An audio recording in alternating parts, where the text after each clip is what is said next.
بسم اللہ الرحمن الرحیم صلی اللہ تعالیٰ علی حبیبہ محمد وآلہ وصحبہ وسلم۔ سلسلہ دیمیہ کے زیر اہتمام اس آن لائن روحانی کلاس کے سب شرکاء کو السلام علیکم ورحمۃ اللہ وبرکاتہ۔ آپ سب کے لیے سلسلہ دیمیہ کے مرشد حضرت خواجہ شمس الدین عظیمی صاحب کی جانب سے سلام اور ابا جی کی طرف سے آپ سب کے لیے بہت دعائیں۔ اس روحانی کلاس کے لیے جو کہ مرکزی مراقبہ ہال کراچی سے ہو رہی ہے،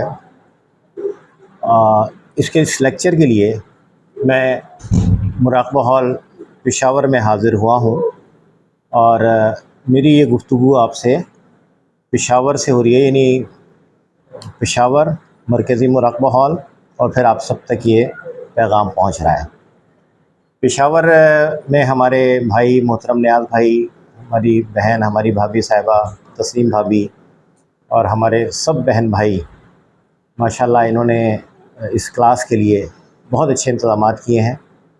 ایک کلاس یہاں ہو رہی ہے خواتین مراقبہ ہال میں، اور ایک کلاس مراقبہ ہال ورسک روڈ میں پشاور، یعنی دو سینٹر ہیں ہمارے پشاور میں۔ تو نیاز بھائی کا، بھابھی کا، اور پشاور میں ہمارے جو ساتھی ہیں، ہمارے بھائی بہن، سب کا بہت شکریہ کہ انہوں نے بہت اچھے انتظامات کیے ہیں اور بہت اچھی مہمان نوازی اور بڑی خاطر مدارات یہ کر رہے ہیں۔ بہت بہت شکریہ نیاز بھائی، بھابھی، آپ کا اور سب ہمارے بھائی بہنوں کا۔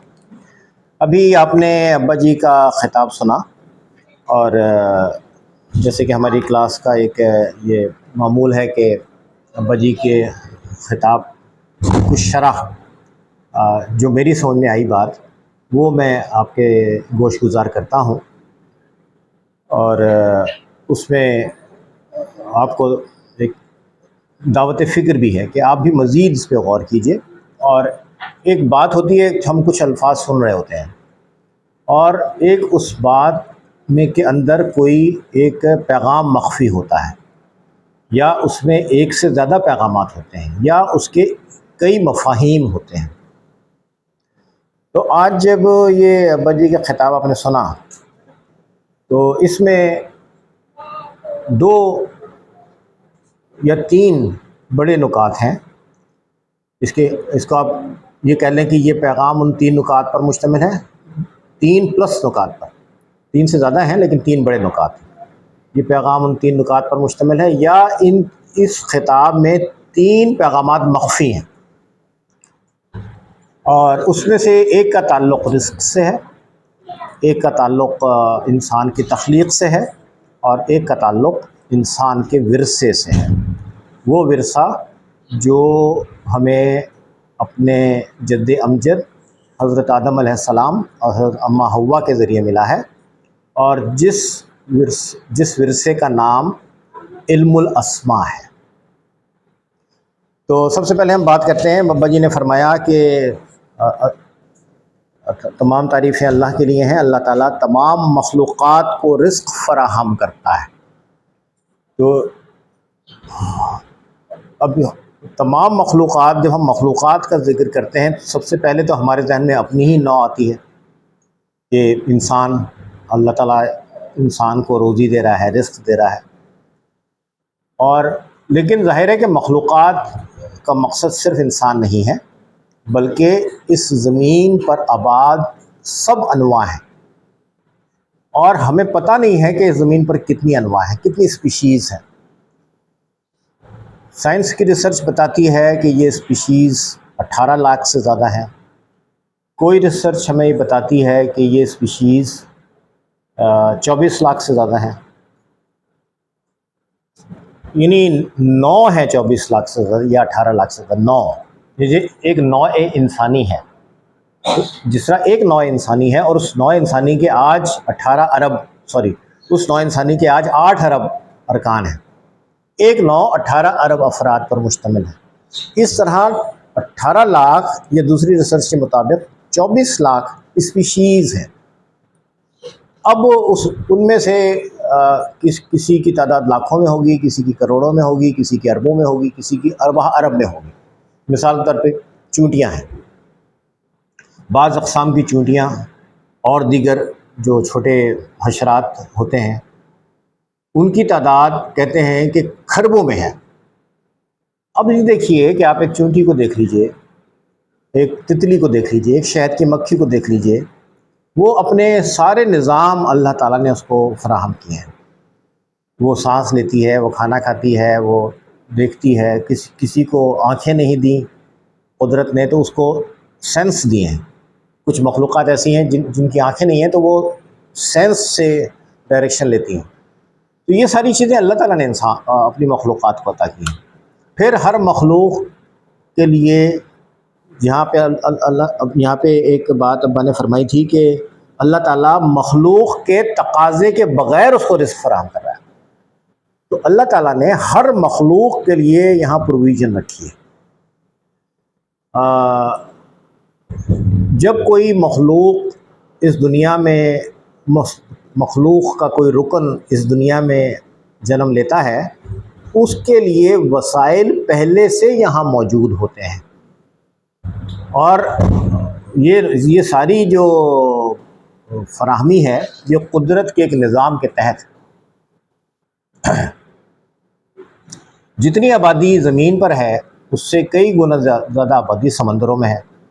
میرین جو لائف ہے وہ آپ دیکھیں کہ اس میں کتنی اسپیشیز ہیں، اور اس میں کتنے بڑے بڑے دیو ہیکل جانور ہیں اور کتنے چھوٹے چھوٹے اس میں جانور ہیں۔ سب کو اللہ رزق دے رہا ہے۔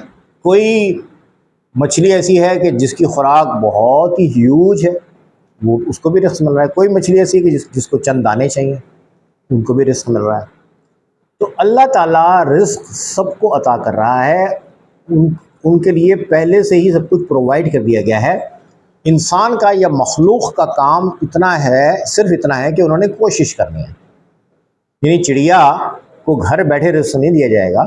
چڑیا صبح اپنے گھونسلے سے نکلے گی، رزق تلاش کرنے نکلے گی، اور اس رزق تک اس کی رسائی ہوگی، وہاں سے وہ اپنا دانہ دن کا لے کے واپس اپنے اور اپنے بچوں کا دانہ دن کا لے کے واپس آ جائے گی۔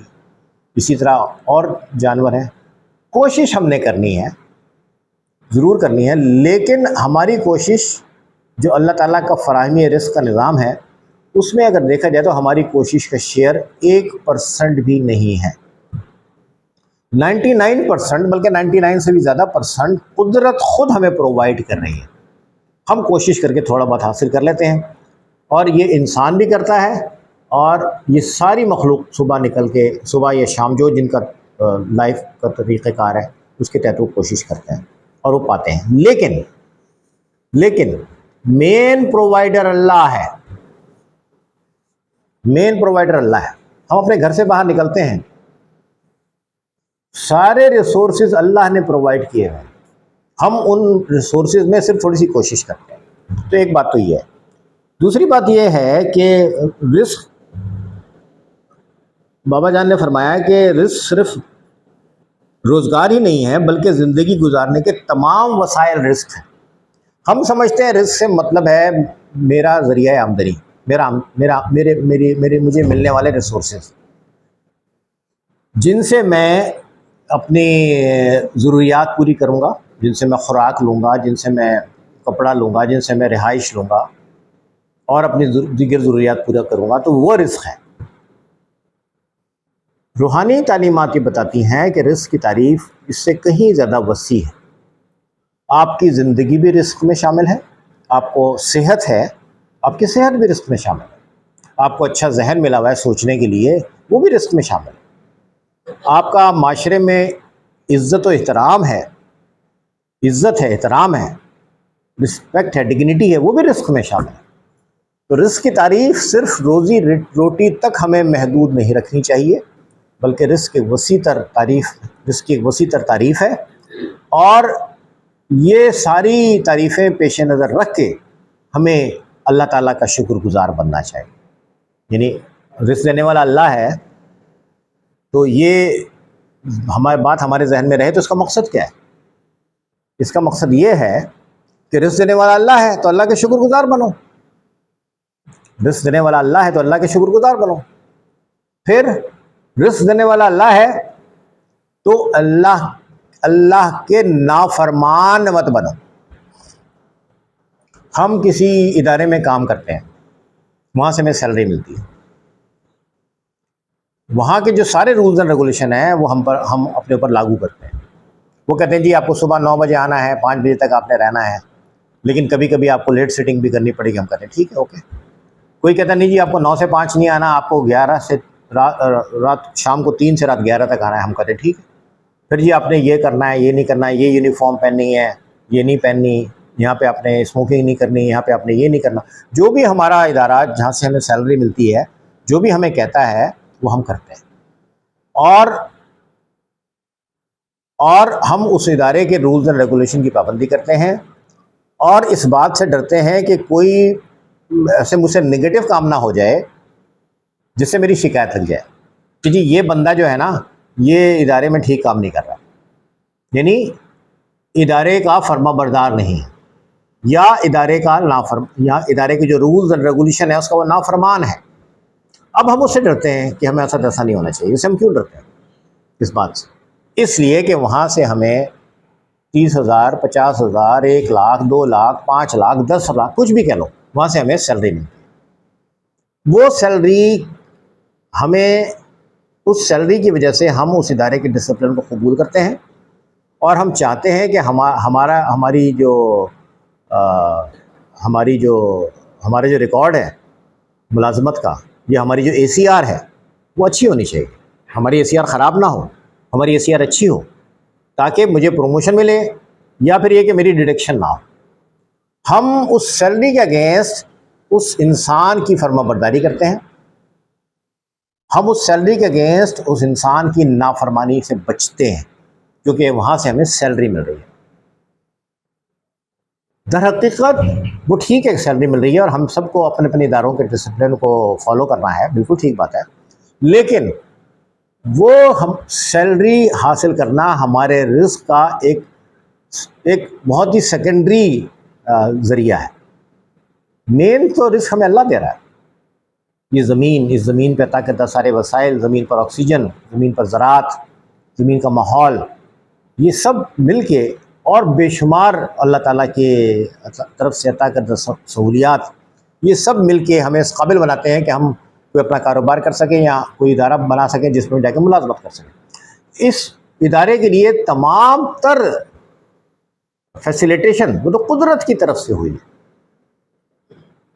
اب ہم اپنے باس کی نافرمانی سے تو ڈرتے ہیں جو ہمیں سیلری دیتا ہے، یا جس ادارے سے ہمیں سیلری ملتی ہے اس ادارے میں اپنے افسر کی نافرمانی سے تو ڈرتے ہیں، لیکن انسان کو جو خالق حقیقی اور رازق حقیقی، رازق کل جو اس کے اوپر نوازشات فرما رہا ہے، ہم یہ نہیں سوچتے کہ ہمیں اس کا شکر گزار ہونا ہے، اور ہمیں اس کو فرما بردار ہونا ہے، اس کی نافرمانی سے بچنا ہے۔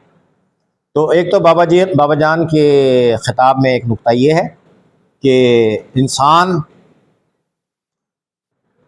کو رزق اللہ دے رہا ہے، تو اب انسان کا یہ فرض ہے کہ وہ اللہ تعالیٰ کا شکر گزار بنے اور اللہ تعالیٰ کی نافرمانی سے بچے، اللہ تعالیٰ کا فرما بردار بنے، اللہ تعالیٰ کی نافرمانی سے بچے۔ اگلا پوائنٹ بابا جان نے فرمایا کہ ہم سب ایک آدم اور ایک حوا کی اولاد ہیں۔ ہم سب ساری نو انسانی کی ابتدا حضرت آدم علیہ السلام اور حضرت اماں حوا علیہ السلام سے ہوئی ہے،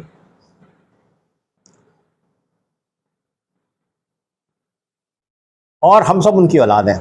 آگے بابا جان نے فرمایا کہ کوئی کہیں چلا گیا، کوئی کہیں چلا گیا، کوئی گرم علاقے میں چلا گیا تو اس کی سکن گرمی پڑھ کے تو اس کی سکن تھوڑی ہارڈ ہو، کوئی سرد علاقوں میں چلا گیا تو اس کی سکن تھوڑی ہلکی ہو گئی، اس کا رنگ سفید ہو گیا، کہیں حبس والے علاقے میں چلا گیا تو وہ سانولا یا زرد ہو گیا، لیکن اوریجنلی ہم سب ایک آدم کی اور ایک حوا کی اولاد ہیں۔ اس میں ہڈن نقطہ کیا ہے؟ اس میں ہڈن نقطہ یہ ہے، جو کہ ایک 100 سال سے 150 سال سے ایک بڑی بحث چل رہی ہے، نظریہ ارتقاء،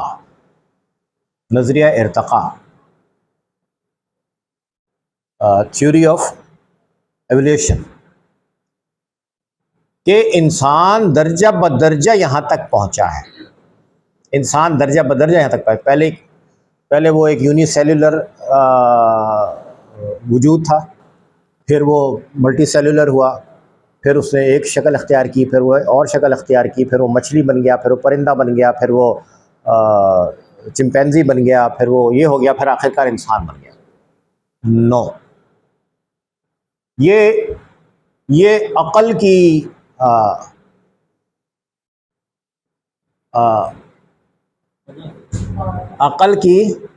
عقل کی ٹھوکریں ہیں، یہ انسانی عقل کی ٹھوکریں ہیں، انسانی عقل کے اخذ کردہ غلط نتائج ہیں، اور یہ تھیوری ہے، انسانی عقل کے اخذ کردہ غلط نتائج ہیں۔ قرآن پاک ہمیں واضح طور پر بتا رہا ہے کہ انسان یونی سیلولر سے اس زمین پر یونی سیلولر سے ملٹی سیلولر، ملٹی آرگنزم، اور پھر یہ نہیں بنا، بلکہ اللہ نے آدم کو براہ راست آدم اسی طرح تخلیق کیا جیسے کہ آج ہم ہیں۔ یہ ہو سکتا ہے قد پہلے بڑے ہوں، لمبے ہوں، جسمانی اعضاء ذرا زیادہ کثرتی ہوں، زیادہ مسلز زیادہ اسٹرانگ ہوں، جو وقت کے ساتھ ساتھ قد تھوڑا چھوٹا ہو گیا، وہ ایک الگ بات ہے۔ لیکن بیسیکلی انسان جو سسٹم، جو ریسپائریٹری سسٹم، جو بلڈ سرکولیٹری سسٹم، جو ڈائجسٹو سسٹم، جو نروس سسٹم، جو سسٹم جو حضرت آدم اور حوا کو دیے گئے تھے، وہی سارے ریپلیکیٹ ہو رہے ہیں۔ کوئی ایسا نہیں ہو رہا کہ چینج آ رہا ہے، شیپ میں چینج آ رہا ہے، 4 پیروں سے چلتے تھے پھر 2 پیر سے چلنا شروع ہو گئے، ایسا کچھ نہیں۔ تو ہمیں جو ہمارے اس طرح کے ہمارے سلسلہ زیمیہ کے اراکین ہیں، جو اس طرح کی تھیوریز میں دلچسپی رکھتے ہیں اور ان کو ایسے مباحث کا سامنا کرنا پڑتا ہے لوگوں کے سامنے، تو اس میں ہمیں سمجھنا ہے کہ سلسلہ ازیمیہ کی تعلیمات یہ ہیں کہ انسان کو جیسا بنایا تھا انسان ویسا ہی ہے۔ تھیوری آف ایولیوشن یہ انسان کی عقل کی موشگافیاں ہیں، اور کچھ لوگوں نے اس کو صحیح سمجھ لیا ہے تو سمجھ لیں بھائی، ٹھیک ہے، لیکن کسی کے ایک نتیجہ اخذ کرنے سے حقیقت تبدیل نہیں ہوتی۔ میں یہ کہوں کہ جی میں اس وقت لاہور میں ہوں، تو میرے یہ کہنے سے یہ حقیقت تبدیل نہیں ہوگی کہ میں پشاور میں۔ تو کسی کے کوئی نتیجہ اخذ کر لینے سے، یا کوئی صاحب یہ بولیں کہ بھائی جان اس وقت لاہور میں، تو ان کے یہ اخذ کر لینے سے یہ حقیقت تبدیل نہیں ہوگی کہ میں تو بھی پشاور میں ہوں۔ تو کسی نفسیات دان نے یا کسی محقق نے یا کسی سائنسدان نے یہ سوچا کسی اسپیشیز کو دیکھ کے کہ یہ جو دنیا میں انواع کا اتنی ساری انواع ہیں، اور ان میں جو ایک اتنی تنوع ہے، اتنی ڈائیورسٹی ہے، تو اس کا یہ مطلب ہے کہ ایک نوع دوسری نوع میں ڈھل رہی ہے۔ نو، کبوتر کو اللہ نے کبوتر ہی بنایا، بلی کو اللہ نے بلی ہی بنایا، شیر کو اللہ نے شیر ہی بنایا، مچھلی کو اللہ نے مچھلی ہی بنایا، چڑیا کو اللہ نے چڑیا ہی بنایا، انسان کو اللہ نے اسی طرح بنایا جیسے کہ ہم ہیں۔ ہمارے سارے سسٹمز وہی ہیں جو حضرت آدم اور اماں حوا، حضرت بابا آدم اور اماں حوا کے تھے۔ ایک بات تو یہ، دوسری بات یہ کہ ہم سب اپنے والدین کی ٹریٹس، ان کی صفات، ان کی خوبیاں، ان کی خامیاں ہم سب کیری کر رہے ہیں، اور یہ اللہ کا بنایا ہوا نظام تھرو ڈی این اے ہر انسان کو عطا کیا گیا ہے۔ میرے اندر میرے والد بھی ہیں، میری والدہ بھی ہیں، میرے دادا بھی ہیں، میری دادی بھی ہیں، میرے نانا بھی ہیں، میری نانی بھی ہیں، میرے پردادا بھی ہیں، میرے پردادی بھی ہیں، میرے پڑنانا بھی ہیں، میری پڑنانی بھی ہیں۔ یہ سارا کا سارا تھرو ڈی این اے ہر آنے والے بچے میں یہ پورا منتقل ہو رہا ہے، اور ہم اپنے اسلاف کی عادات، ان کا مزاج، ان کی بہت ساری خوبیاں، ان کی بہت ساری خامیاں ہر نسل اپنے اندر لے کے پیدا ہوتی تھرو ڈی این اے. تو ہمیں یہ سمجھنا ہے کہ یہ جو ڈی این اے کا نظام ہے، اس نے ہمیں یوم ازل سے منسلک کیا ہوا ہے، دور ازل سے منسلک کیا ہوا ہے. ایک ہماری ظاہری آنکھ ہے جس کے ذریعے ہم دیکھتے ہیں، جو ایک اپنی حد نظر کو کیا بولتے ہیں، ویزیبلٹی کی ایک لمٹ رکھتی ہے، جو اپنی ایک حد نظر رکھتی ہے. ایک ہماری وہ آنکھ ہے. ایک میری باطنی اور روحانی آنکھ ہے، لیکن میں اس روحانی یا باطنی آنکھ کو میں نے ڈسکور نہیں کیا. میں نے اپنی باطنی یا روحانی آنکھ کو ڈسکور نہیں کیا. اگر میں اس کو ڈسکور کر لوں تو میرے سامنے بہت ساری میری جینز میں موجود بہت ساری باتیں میرے سامنے آ سکتی ہیں. اسی طرح ایک دن اللہ تعالیٰ نے ہم سب کو بلایا تھا. سورہ اعراف میں اس کا ذکر ہے. اللہ تعالیٰ نے ہم سب کو اعراف میں بلایا تھا. سورہ اعراف میں اس کا ذکر ہے. اللہ تعالیٰ نے ہم سب کو ایک مجلس میں بلایا تھا. آدم کی ساری اولاد کو بلایا گیا تھا، اور پھر اللہ تعالیٰ نے پوچھا کہ کیا میں تمہارا رب نہیں ہوں، الست بربکم. تو ہم سب سے پوچھا گیا. ادھر سب تھے، آپ نیاز بھائی بھی تھے، بھابھی بھی تھیں، شین بھابھی بھی تھیں، ڈاکٹر صاحبہ بھی تھیں، آپ سب تھے، ہم بھی تھے، سارے لوگ تھے. آدم کی ساری اولاد تھے. تو ہم سب نے سوچا ہوگا کہ ہمیں کون آواز دے رہا ہے، یہ ہمیں کون بلا رہا ہے. اب جب کسی کو آواز دی جائے تو پہلا ریئیکشن کیا ہوتا ہے؟ کوئی سماعت کے بعد پہلا ریئیکشن کیا ہوتا ہے؟ جب کوئی مجھے آواز دے گا تو میں دیکھوں گا مجھے کس نے آواز دی ہے. ٹھیک ہے نا؟ نہیں، پہلا ایکشن سماعت، اور اس کا امیڈیٹ ریئیکشن بصارت، دیکھنا کہ مجھے کس نے آواز دی ہے. تو جب ہماری نوع آدم کو جب اللہ تعالیٰ نے یہ پوچھا کہ الست بربکم، تو ہم نے سنا اور ہم نے دیکھا کہ ہمیں کون آواز دے رہا ہے.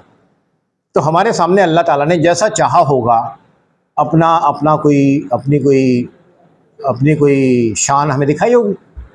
جیسا بھی اللہ تعالیٰ نے چاہا ہوگا اپنی کوئی شان ہمیں دکھائی ہوگی. تو پھر ہم نے سوچا ہوگا کہ یہ جو ہستی ہے، کیا اس کے علاوہ کوئی اور رب ہو سکتا ہے؟ تو اس کا مطلب یہ ہے کہ ہمیں اللہ تعالیٰ نے موقع دیا ہوگا کہ تم دنیا میں کائنات میں دیکھ لو بھائی. تو ہم نے دیکھا ہوگا شاید کائنات میں بڑی بڑی اللہ تعالیٰ کی تخلیقات کو، اور تھک ہار کے ہم نے کہا کہ نہیں یا اللہ، تیرے سوا کوئی رب نہیں ہو سکتا، تو ہی ہمارا رب ہے. تو ہم سب نے اللہ تعالیٰ کی ربوبیت کا اقرار کیا ہوا ہے. ہم سب نے کیا ہوا ہے. ہمیں یاد نہیں. ہم سب نے اللہ تعالیٰ کی ربوبیت کا اقرار کیا ہوا ہے، لیکن ہمیں یاد نہیں. اگر ہم کوشش کریں تو ہمارے اندر اللہ تعالیٰ نے وہ نظام عطا فرمایا ہوا ہے کہ ہم اس یادداشت کو یا اس نظر کو ہم بحال کر سکتے ہیں. ہماری یادداشت بحال ہو سکتی ہے. اور اس بحالی کے لیے جو ہمارا سب سے بڑا مددگار ہے وہ ہے علم الاسماء. علم الاسماء کے ذریعے انسان اللہ تعالیٰ کی تخلیقات کو اور اللہ تعالیٰ کے بنائے ہوئے سارے نظاموں کو سمجھ سکتا ہے. تو بابا جان کی خطاب میں ایک پوائنٹ تو یہ ہے کہ رزق ایک بڑی براڈ ٹرم ہے. رزق ایک بہت براڈ ٹرم ہے، اور رازق کا ہمیشہ شکر گزار رہنا ہے. ٹھیک ہے نا؟ اور رازق کی کبھی نافرمانی نہیں کرنا، فرما بردار رہنا. ہم اپنے چھوٹے سے اسپین میں دیکھتے ہیں، ہمارا کیریئر ہوتا ہے، کتنے سال کا کیریئر ہوتا ہے؟ 30 سال کا، 35 سال کا. تو ہماری کوشش ہوتی ہے کہ بھئی میں اپنے آفیسرز کا ہمیشہ اوبیڈینٹ رہوں، میں ان کے نافرمانوں میں میرا نام نہ آئے. تو ہم اپنی چھوٹی سی جو ایک چھوٹا سا ایک پروویژن کا چھوٹا سا حصہ ہے، اس میں جو لوگ ذریعہ بنتے ہیں، ہم ان کے کتنے فرما بردار رہنا چاہتے ہیں. تو جو خالق حقیقی ہے، جو رازق حقیقی ہے، ہمیں ان کا شکر گزار بننا ہے اور ہمیں ان کا فرما بردار بننا ہے۔ دوسری بات یہ کہ انسانی وجود کسی انواع کے درمیان کسی ارتقاء کا نتیجہ نہیں ہے، بلکہ انسانی وجود ایسا ہی ہے، اللہ تعالیٰ نے ایسا ہی تخلیق کیا تھا، اسی کے تحت ہماری نسل در نسل ہم آگے بڑھ رہے ہیں۔ ٹھیک ہے جی۔ اور بابا جان نے فرمایا کہ ہم سب آدم و حوا کی اولاد ہیں اور ہم آدم اور حوا کے وارث ہیں۔ بھئی ایسے ہی ہوتا ہے نا، اولاد والدین کی وارث ہوتی ہے نا۔ تو ایک تو وارث ہونا ہوتا ہے قانونی وارث، لیگل ہیئر، کہ والد صاحب نے پراپرٹی بنائی، ان کے بچے ہیں، تو بچے کہتے ہیں کہ جی ہم وہ یہ ہوتا ہے کہ بچے وارث ہیں۔ ایک وہ ورثہ ہوتا ہے کہ ایک والد کی والدہ کی کسی کی پراپرٹی ہے، ان کا انتقال ہو گیا، تو اب ان کے جو وارث ہیں ان کے بارے میں لکھا جاتا ہے لیگل ہیئرس، قانونی وارث، یہ قانونی وارث کہلاتے ہیں، ٹھیک ہے نا۔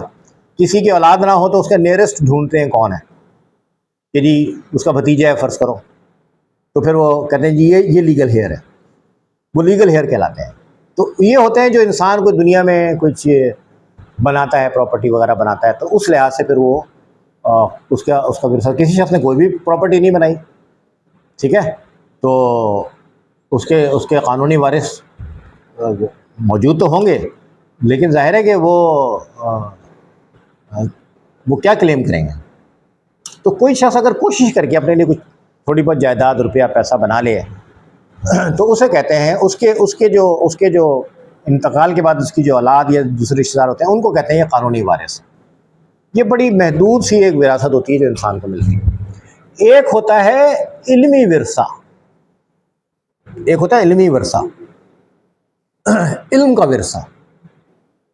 تو علم کا جو ورثہ ہے یہ اس کے لیے کوئی اس کے وارث اچھا، قانونی وارث جو ہوتا ہے، قانونی وارث بس قانونی وارث ہے، چاہے وہ اچھا بیٹا ہے چاہے وہ برا بیٹا ہے۔ ایک شخص ہے وہ بہت نیک ہے، بڑا پارسا ہے، اس نے پراپرٹی بنائی، اس کا بیٹا جو ہے برا نکل آیا، شرابی نکل آیا، بری صحبتیں پڑ گیا، لیکن اس کا بری صحبتیں پڑھنا اس کے قانونی وارث ہونے پہ کوئی کوشچن نہیں لگائے گا، ٹھیک ہے نا۔ قانونی پراپرٹی وارث کو جاتی ہے، چاہے وہ کتنے ہی اچھے کردار کا ہو چاہے نہ ہو۔ علم کا ورثہ یاد رکھیے، علم کا ورثہ اس طرح کلیم نہیں کیا جا سکتا جس طرح پراپرٹی کلیم کی جا سکتی ہے۔ علم کا ورثہ اس کے اہل کو منتقل ہوتا ہے، علم کا ورثہ اس کے اہل کو منتقل ہوتا ہے۔ لہٰذا ہم میں سے کوئی چاہے کہ ہم اپنے بزرگوں کے علم کے وارث بنیں تو یہ محض کہنے سے نہیں ہوگا، بلکہ ہمیں ذہنی طور پہ، علمی طور پہ اپنے آپ کو اس کا اہل بنانا ہوگا، ٹھیک۔ اب بابا جان نے آپ کے سامنے سوال رکھا کہ ہم آدم کے وارث ہیں، تو بابا جان نے سوال رکھا آپ کے سامنے کہ بھائی آپ یہ بتائیں کہ سوال یہ ہے کہ آدم کا ورثہ کیا ہے؟ سوال یہ ہے کہ آدم کا ورثہ کیا ہے؟ پراپرٹی کیا ہے آدم کا ورثہ؟ تو بابا جان نے خود بتائی یہ بات کہ قرآن آسمانی کتابوں سے، قرآن پاک سے ہمیں پتہ چلتا ہے کہ آدم کی فضیلت کی بنیاد علم الاسماء ہے، یعنی آدم کا ورثہ علم ہے، علم الاسماء ہے۔ اور یہ ساری کائنات، اللہ کی بنائی ہوئی ساری کائنات دراصل علم الاسماء کا، اللہ تعالیٰ کا ہر اسم اللہ تعالیٰ کی کسی صفات کی نمائندگی کرتا ہے، اللہ تعالیٰ کا ہر اسم اللہ تعالیٰ کی کسی صفت کو ایٹریبیوٹ کرتا ہے، اور یہ ساری کائنات اللہ تعالیٰ کی صفات کا مظاہرہ ہے، ٹھیک ہے۔ یہ ساری کائنات اللہ تعالیٰ کی صفات کا مظاہرہ ہے، اور ان صفات کے بارے میں اللہ تعالیٰ نے آدم کو اہل بنا دیا ہے، استعداد دے دی ہے کہ تم ان صفات کو سمجھ سکتے ہو، اور وہ استعداد اللہ تعالیٰ نے دی ہے علم الاسماء کے ذریعے۔ اب ایک والد صاحب ہیں، ایک والدہ صاحبہ ہیں، میاں بیوی ہیں، ان کے ہاں 4-5 بچے پیدا ہوتے ہیں۔ اب وہ 4-5 بچوں میں سے نا 2 پڑھتے لکھتے ہیں اور 2-3 جو ہے نا بالکل نہیں پڑھتے لکھتے۔ تو مثال طور پہ ایک مزدور ہے، مزدوری کرتا ہے، اس کے 5 لڑکے ہیں، ان میں سے 2 نے کہا نہیں جی ہم تو پڑھیں گے، تو انہوں نے پڑھائی شروع کر دی۔ ایک بن گیا ڈاکٹر، ایک بن گیا انجینئر، 2 نے کہا نہیں ہم تو نہیں پڑھتے، یہ کیا مصیبت ہے روز اسکول جو ہم نہیں جاتے۔ وہ انہوں نے اپنے والد کی مزدوری کے پیشے کو کیری آن کر لیا۔ جن 2 بچوں نے دیکھو ایک ہی ماحول ہے، ایک ہی ماں باپ ہے، ایک ہی جین ہے، ایک ہی گھر میں رہتے ہیں، ایک جیسا ماحول ہے، 2 بچوں نے بولا ہم پڑھیں گے، 3 نے بولا ہم نہیں پڑھیں گے۔ جنہوں نے آپٹ کیا فار لرننگ، وہ ڈاکٹر بن گئے، انجینئر بن گئے۔ پھر انہوں نے SMLE کا امتحان دیا، وہ امریکہ چلے گئے صاحب، کیونکہ انجینئر صاحب بھی امریکہ چلے گئے۔ وہ دوسرے 3 بھائی بیچارے ہیں مزدوری کرتے رہے۔ اب سوال یہ پیدا ہوتا ہے کہ ایک ہی گھر تھا، ایک ہی ماحول تھا، سب کو ایک جیسا، ایک ہی جین تھی، 2 بچے آگے گئے، 3 نہیں گئے، ایسا کیوں ہوا؟ بتاؤ مدثر۔ دیکھیں، جس نے اللہ کی دی ہوئی استعداد کو بروئے کار لانا چاہا، اللہ نے استعداد دی ہے، لیکن اس استعداد کو ہمیں خود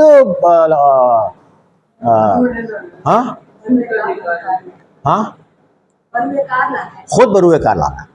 اگر ہم بروئے کار نہیں لائیں گے تو ہم پیچھے رہ جائیں گے، ہم پڑے رہیں گے۔ تو جس نے کوشش کی، علم اس کے سامنے کھلتا چلا گیا، جس نے کوشش نہیں کی وہ ایسے ہی رہا۔ تو یہ بات سمجھنے کی ہے، ہمیشہ یہ بات سمجھ لیجئے کہ علم الاسماء کا ہر شخص حامل ہے، ہر شخص حامل ہے، لیکن آدم کا ورثہ پانے کے لیے ہم میں سے ہر ایک کو کوشش کرنی ہے۔ اب آدم کا ورثہ پانے کے لیے ایک میدان ہے نیچرل سائنس کا، ٹھیک ہے، کہ آپ اللہ کی صفات کو سمجھنے کی کوشش کریں۔ اگر ہم نیچرل سائنس کے ذریعے کچھ ڈسکور کرتے ہیں، مثال طور پر ہم فزکس پڑھتے ہیں، مثال طور پر ہم کیمسٹری پڑھتے ہیں، مثال طور پر ہم بایولوجی پڑھتے ہیں، ہم ہیومن باڈی پڑھتے ہیں، سارے سسٹم پڑھتے ہیں، تو ہم کیا جان رہے ہیں؟ اللہ کے بنائے ہوئے نظاموں کو ہی تو جان رہے ہیں۔ ہم اپنا ہم نے خود کیا کیا ایسا؟ تو یہ ہے نیچرل سائنس کے ذریعے ڈسکوری، ایک ڈسکوری ہے نیچرل سائنس کے ذریعے، اور ایک ڈسکوری ہے، اور یہ ڈسکوری ہوتی ہے آؤٹر میں، ظاہر میں، خارج میں۔ ایک ڈسکوری ہے ودن، ایک ڈسکوری ہے ودن، داخلی، تو باطنی، داخلی، اسے آپ روحانی بھی کہہ لیں، ایک وہ ڈسکوری ہے۔ انسان دونوں قسم کی ڈسکوریز کا اہل بنایا گیا ہے، ٹھیک ہے نا۔ امام غزالی، مولانا روم، شاہ عبد اللطیف بٹائی،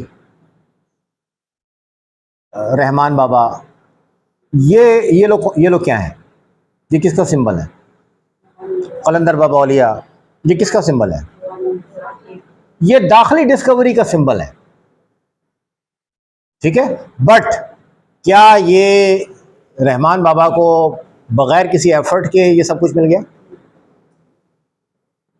ٹھیک ہے نا، یہ سمجھنے کی ضرورت ہے، یہ بات سمجھنے کی ہے کہ آپ کو نیچرل سائنس میں جانا ہے یا آپ کو باطنی اس میں جانا ہے۔ ایفرٹ دونوں جگہ ہے، ایفرٹ دونوں جگہ ہے۔ یہ جو آدم کا ورثہ ہے، یہ ہمیں اس طرح نہیں ملے گا جیسے لیگل ہیئرز کو وہ ورثہ مل جاتا ہے فری میں، کہ جی والد کا انتقال ہو گیا تو پراپرٹی بچوں کا نام ہونی نو، یہ ورثہ اہل کو ملے گا۔ چاہے آپ ایک جیسے ماحول میں رہ رہے ہوں، جو ایفرٹ کرے گا وہ آگے بڑھے گا، جو ایفرٹ نہیں کرے گا وہ بس ایسے ہی رہے گا۔ یہ بات سمجھنے کی ہے۔ تو اس میں بابا جان نے آپ سے فرمایا ہے کہ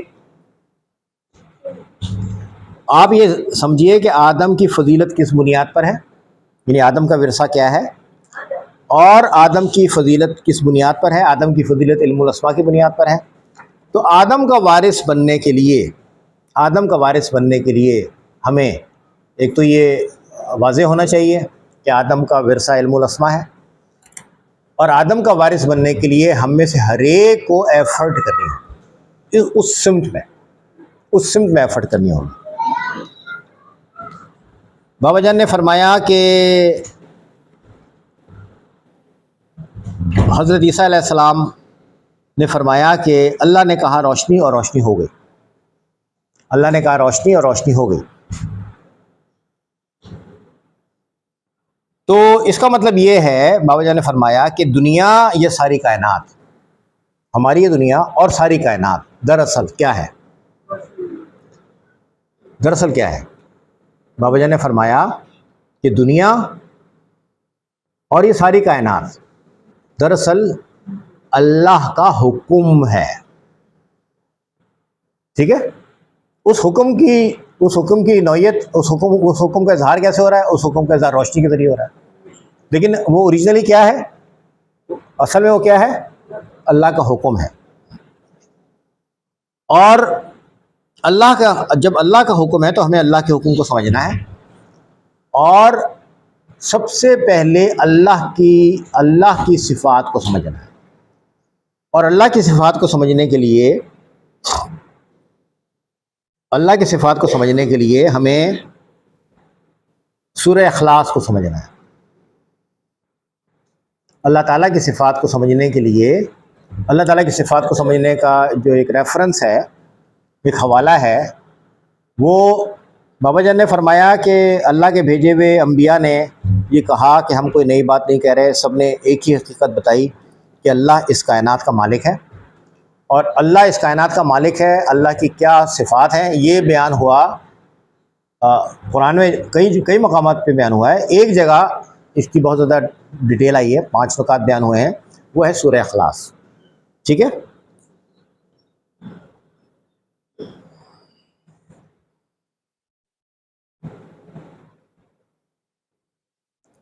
تو ہم سورہ اخلاص کے ذریعے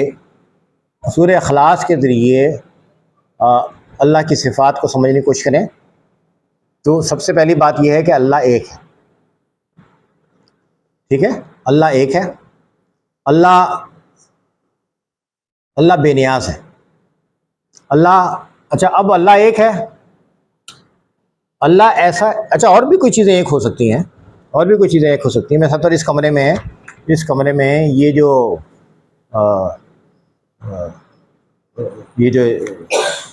ایک لیٹر پیڈ ہے، یہ ایک ہے، لیٹر پیڈ ایک ہے، یہ لیٹر پیڈ ایک ہے اس کمرے میں، یا اس کمرے میں یہ جو گلاس ہے، یہ مجھے اور کہیں نظر نہیں آ رہا ہے اس کمرے میں، تو ان کے پاس ان کا گلاس نہیں، آپ کے پاس بوٹل ہے، ٹھیک ہے نا؟ تو یہ جو ہے یہ گلاس ایک ہے، ٹھیک ہے؟ ہم کہہ سکتے ہیں کہ بہت ساری چیزیں ایک ہوتی ہیں، بٹ اللہ ایسا ایک نہیں ہے جیسے بہت ساری چیزیں ایک ہوتی ہیں۔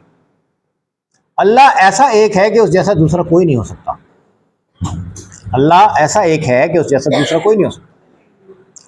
تو یہ خالق کی صفت ہے کہ وہ ایک ہے، اکیلا ہے۔ مخلوق ہمیشہ کثرت ہوگی، اللہ الصمد، اللہ بے نیاز ہے، مخلوق ہمیشہ ڈپینڈ کرے گی۔ اللہ کا کوئی خاندان نہیں ہے، اللہ نہ کسی سے جنا گیا، نہ اللہ نے کسی کو جنا، نہ اللہ کا کوئی خاندان ہے۔ مخلوق اس پروسیس سے گزرے بغیر مخلوق نہیں بنتی۔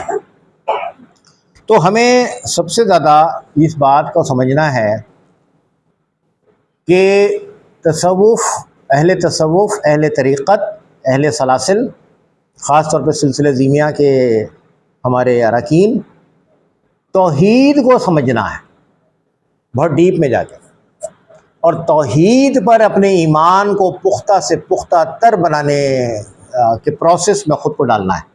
ایک تو یہ ہو رہا ہے کہ میں نے زبان سے کہہ دیا اللہ ایک ہے، زبان سے میں نے کہہ دیا کہ اللہ ایک ہے، تو زبان سے کہنا اور اس کیفیت کو محسوس کرنا الگ الگ باتیں ہیں۔ تو سلسلہ عظیمیہ کے سب اراکین یہ سمجھیں کہ ہمارا ہمارا سفر مسلسل توحید کو زیادہ سے زیادہ سمجھنے کی طرف ہونا ہے. توحید باری تعالیٰ، اللہ تعالیٰ کی وحدانیت، یہ ہمارے سفر کا سب سے اہم حصہ ہے. اب زبان سے ایک مرتبہ کہہ دینا کہ لا الہ الا اللہ محمد رسول اللہ، ہم کہہ جی ہم نے تو سمجھ لیا ہے. دیکھیں یہ آپ نے زبان سے اقرار کیا ہے، اس کو توحید کو زیادہ سے زیادہ سمجھنا ہے اور اللہ کی جو صفات کو سمجھنا ہے. اللہ کی صفات کو سمجھنے کا نتیجہ کیا نکلتا ہے؟ اللہ کی کسی بھی صفت کو سمجھنے کی آپ کوشش کیجئے تو اس کا نتیجہ کیا نکلتا ہے؟ ہاں ٹھیک ہے، ورثہ ملتا ہے. اللہ کی صفات کو سمجھنے کا نتیجہ توحید پر مزید ایمان کا ذریعہ بنتا ہے. ہماری وحدانیت پر ہمارے ایمان میں مزید پختگی آتی ہے. یہ اللہ کی توحید اور اللہ کی صفات کو سمجھنا ہے. تو جو بابا جان نے آپ کو سورہ اخلاص کی مثال دی ہے، یہ بڑی معنی خیز ہے، اس پہ آپ غور کیجیے کہ انہوں نے سورہ اخلاص کے لیے کیوں کہا ہے. قل هو اللہ احد اللہ الصمد لم یلد ولم یولد ولم یکن لہ کفوا احد. یہ کیوں کہا ہے؟ اس لیے کہ ہم سب کو توحید کے بارے میں زیادہ سے زیادہ سمجھنا ہے اور اللہ تعالیٰ کی سچے پکے خالص مواحد بننے کی طرف ہم نے سفر کرنا ہے. ایک صوفی سلسلہ طریقت کا ایک رکن، اس کا توحید پر ایمان بہت پختہ ہونا چاہیے، صفات باری تعالیٰ پر ایمان بہت پختہ ہونا چاہیے. ایک صوفی سچا پکا خالص مواحد ہوتا ہے، اور صوفی یا ایک سلوک پہ چلنے والے، راہ سلوک پہ چلنے والے ایک مسافر کا ذہن اور دل شرک سے کبھی آلودہ نہیں ہوتا.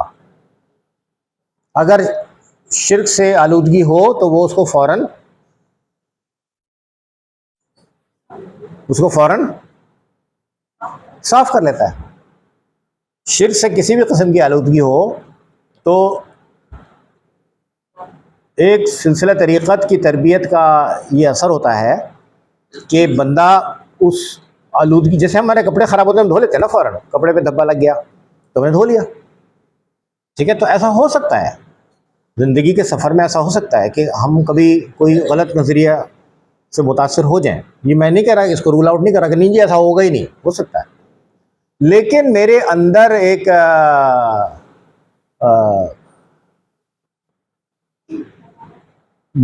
ایسا مانیٹر ہوگا جو مجھے وارن کرے گا، یا میرے اندر ایک ایسا سینسر ہوگا جو مجھے بتائے گا کہ دیکھو یہاں پہ نا غلط ہو رہا ہے، کچھ یہاں پہ غلط ہو رہا ہے. ہوتا یہ ہے کہ جب میرے سے کوئی غلطی ہوتی ہے تو ہوتا یہ ہے کہ ہم اس غلطی کو آن کرنا شروع کر دیتے ہیں. میں نے ایک رائے بنا لی، ایک بات کہہ دی، تو اب میں یہ نہیں کہوں گا، میرے اندر اتنی کریج نہیں ہوگی کہ میں کہوں گی میں نے غلط کہا ہے. اس کے لیے بڑی کریج چاہیے. تو میں یہ کہوں گا نہیں، چونکہ اب میں نے کہہ دیا ہے تو اب لہٰذا اس کے حق میں دلائل تراشو یار، اس کے حق میں دلائل تراشو. بس یہاں سے ہم ٹھوکر کھاتے ہیں. تو بابا جان نے فرمایا آخر میں کہ دیکھیے، ایک ہے وہ علم جو اللہ تعالیٰ نے آدم کو دیا، علم الاسماء، اور ایک رخ جو ہے نا وہ بغاوت کا رخ ہے. تو ہمیں یہ نہیں سمجھنا چاہیے کہ چونکہ ہم تو مسلمان ہیں لہذا ہم سے غلطی نہیں ہو سکتی. ہمیں یہ نہیں سمجھنا چاہیے ہم سے غلطی نہیں ہو سکتی. شیطان کسی بھی وقت کسی کو بھی ورغلانے کی کوشش کر سکتا ہے اور ورغلانے میں کامیاب بھی ہو سکتا ہے. تو ہمیں ہمیشہ الرٹ رہنے کی ضرورت ہے. ہمیں یہ نہیں سمجھنا چاہیے کہ بھائی میں تو سب اچھی باتیں کر رہا ہوں، اچھے کام کر رہا ہوں، تو مجھے شیطان نہیں ورغلا سکتا. نہیں، شیطان ان لوگوں پہ زیادہ اٹیمپٹ کرتا ہے جو اللہ کی طرف زیادہ جانا چاہتے ہیں. جو اللہ کی طرف زیادہ جتنا آپ چاہیں گی کہ میں اللہ کی طرف زیادہ بڑھوں، شیطان اتنا زیادہ آپ کے اوپر حملہ کرنے کی تیاری کرے گا، اتنا زیادہ وسوسے ڈالے گا، اتنا زیادہ کچھ شیطان کے ورغلانے کے کئی طریقے ہیں. شیطان خوف سے ڈراتا ہے, کبھی شیطان کوئی لالچ ڈال دیتا ہے, کبھی کوئی رغبت ڈال دیتا ہے, کبھی کسی چیز کو اچھا بنا کے پیش کرتا ہے, کبھی کسی اچھی چیز کو برا بنا کے پیش کرتا ہے. تو اس کے پاس بہت سارے طریقے ہیں.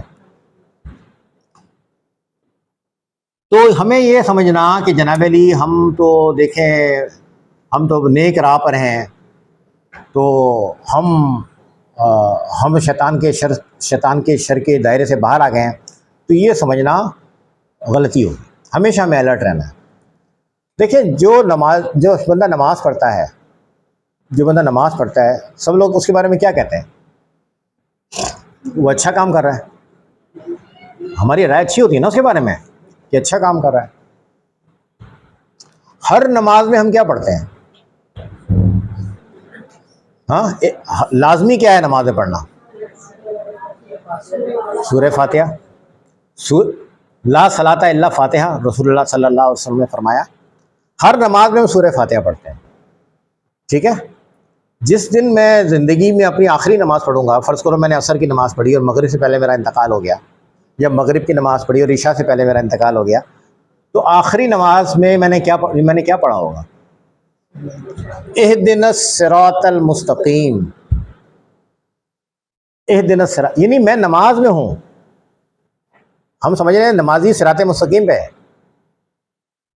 ٹھیک ہے نا. لیکن رسول اللہ نے فرمایا کہ نہیں, آپ نے ہر نماز میں یہ دعا کرنی ہے کہ اہدنا الصراط المستقیم. تو دیکھیے شیطان ہم پہ کبھی بھی حملہ آور ہو سکتا ہے. ہمیشہ اللہ تعالیٰ سے دعا کرتے رہنا چاہیے, پناہ مانگتے رہنا چاہیے. اور جو آدم کا ورثہ ہے اور جو انبیاء کا ورثہ ہے, اس کا اہل بنانے کے لیے خود کو ہمیں ایفرٹ کرنے کے لیے. یہ بابا جان کے آج کے خطاب کے چند نکات ہیں جو میرے ذہن میں آئے کہ اس میں یہ معنی پوشیدہ ہیں. بہت بہت شکریہ. Thank you very much.